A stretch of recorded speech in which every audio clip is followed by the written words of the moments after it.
Alhoussen Makanera salue la décision des autorités interdisant au Front National pour la défense de la Constitution, FNDC, de protester dans la rue le 29 septembre prochain. L'ancien ministre de la Communication juge absurde l'organisation d'une marche de protestation en pleine campagne électorale. Nous sommes tous conscients que les périodes électorales sont des périodes d'extrême tension. Réagit l'ancien porte-parole de l'opposition républicaine à la décision des autorités interdisant la marche du FNDC. Pour Makanera, les autorités locales ont même des problèmes pour gérer les manifestations électorales pendant cette période. C'est pourquoi, souligne-t-il, toute déclaration à manifester dans la rue pendant la campagne constitue une provocation. C'est-à-dire une volonté expresse de semer la pagaille. Même si les manifestations sur les voies publiques sont consacrées par la Constitution, il rappelle qu'elles sont réglementées. Le législateur a donné l'autorité de tutelle d'apprécier les différentes déclarations à manifester et d'interdire la manifestation.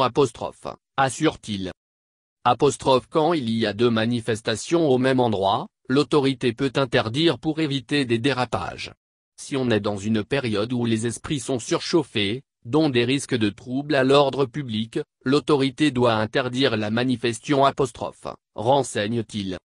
Avant d'ajouter si nous apprécions la situation actuelle, nous dirons que l'autorité de tutelle était dans l'obligation d'interdire cette manifestation du FNDC pour la raison, les uns ont payé une caution pour se porter candidat à l'élection présidentielle.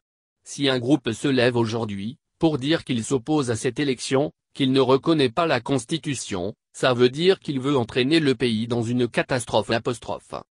L'ancien ministre déclare en dépit de la décision des autorités d'interdire la manifestation, ce groupe insiste pour organiser la dite manifestation. Nous tenons l'opinion nationale et internationale à témoin de la volonté de ce groupe de semer des troubles à l'ordre public et entraîner le pays dans la catastrophe. Nous demandons à l'État de prendre ses responsabilités. Il revient aux autorités de défendre l'ordre public pour garantir la paix, la quiétude et la tranquillité sociale. Rappelle-t-il.